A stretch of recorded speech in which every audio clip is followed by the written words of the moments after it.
Good Morning Business, French Tech.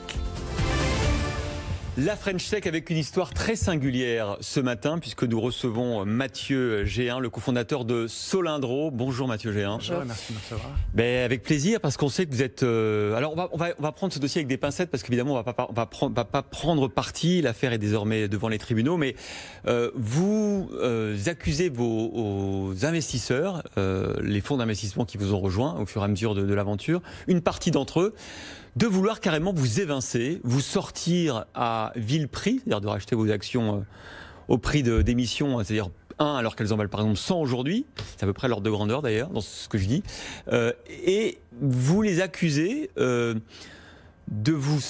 vouloir vous sortir uniquement pour des raisons financières et pas des raisons de management et de réussite de votre entreprise. C'est ça, en fait on a deux des fonds qui ont investi chez nous, Brega et Internet Attitude, qui ont décidé de mettre la main sur nos actions en parfaite illégalité. Pour ça ils n'y sont pas allés de main morte, parce que entre le pacte, les statuts et même les décisions de justice, on a dénombré 21 infractions, 21 violations. Il y a même eu une stratégie donc, qui passait par un véritable putsch, c'est-à-dire que physiquement, ils ont cherché à prendre le contrôle par la force de nos locaux. Ils sont venus dans vos locaux? Oui, ils sont venus dans nos locaux devant nos employés, et la police a été forcée d'intervenir pour les sortir des locaux. Nous, donc, on a dû déposer une plainte au pénal pour tentative d'escroquerie, et puis il y a donc plusieurs procédures judiciaires pour faire appliquer la justice et puis les empêcher de nous prendre le travail de 8 années.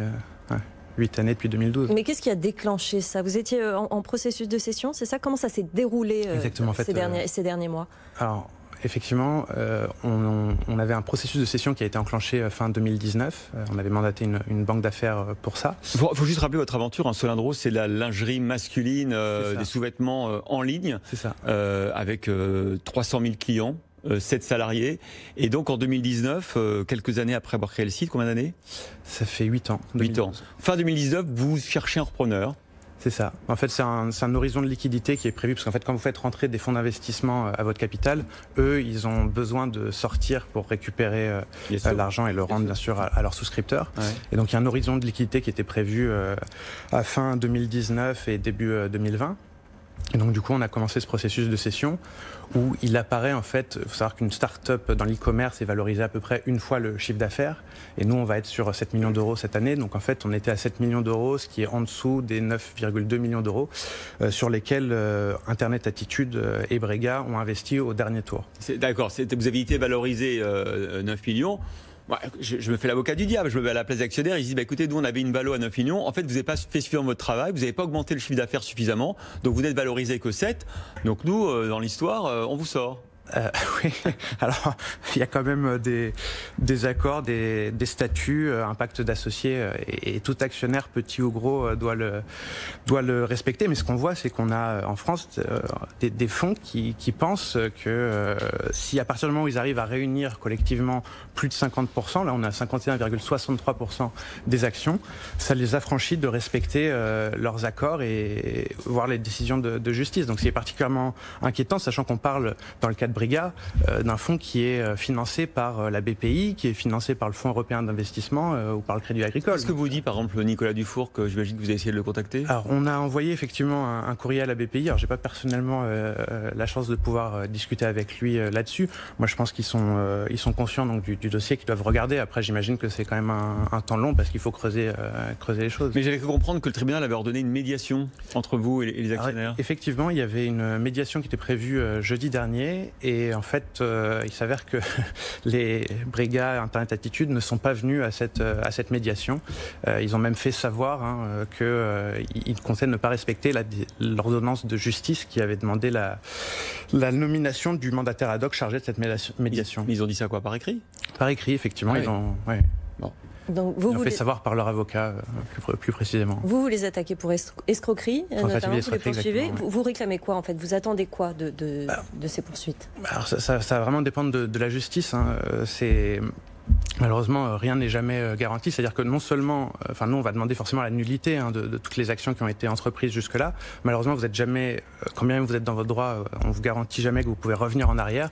Donc après, il est possible que ça soit des dommages et intérêts uniquement, malheureusement. Mais pour l'instant, ils ne peuvent pas vous faire sortir. Ils ne peuvent pas vous forcer à revendre vos actions aussi. Alors, si on respecte la loi et si on respecte les accords, non. Ouais. En revanche, il y a dans les... je comprends votre question, qui est le mécanisme en fait, par lequel ils comptent procéder. En fait, de façon assez classique, dans les pactes d'associés entre les fondateurs et les fonds d'investissement, il y a une clause qui s'appelle la clause de bad liver qui permet, si vous démissionnez, donc ce qui n'est pas notre cas, si vous violez le pacte, ce qui n'est pas notre cas, qui permet au fond de racheter à vil prix les actions des fondateurs. Malheureusement, ça marche que dans un sens. Et en fait, du coup, ça donne une incitation pour un fonds qui serait malhonnête, qui a décidé de vous reprendre vos actions, de chercher à vous inventer des torts. Alors c'est dommage parce que... Du coup, pendant le confinement, alors votre business model, il a montré toute sa force. Je vois que le chiffre d'affaires a été multiplié par 4 en avril, par 5 en mai. Exactement. Du coup, peut-être que vous allez peut-être mieux valorisé. Ça serait bien que tout le monde, qu'on sorte par le haut de cette affaire. Effectivement, en fait, alors globalement, donc cette période du Covid, alors malheureusement, parce qu'on sait qu'il y a beaucoup de secteurs qui en souffrent. C'est toujours très gênant de le dire, mais a été favorable à l'activité de Solendro. Donc, on s'attend à une croissance entre 20 et 30% pour Solendro.com.